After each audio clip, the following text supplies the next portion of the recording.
Hi guys, my name is Celly Samodio. I'm 18 years old from Barangay Apat, Malig, Quezon. Andito ako ngayon sa aming paaralan kung saan dito ako nag-aaral. I'm grade 11 student ng TVL. Dito ako nag-aaral ngayon sa Malig National High School sa Talisoy.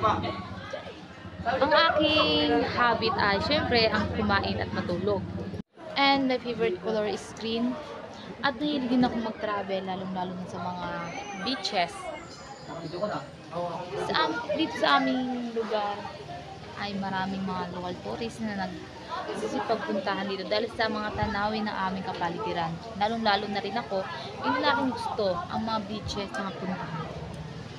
At higit sa lahat, hindi naman kami masyado kayamanan. Kumbaga, may kaya lang kami dito. Hindi naman, nakakaangat-angat lang naman kami, pero masaya ang aming pamumuhay dito sa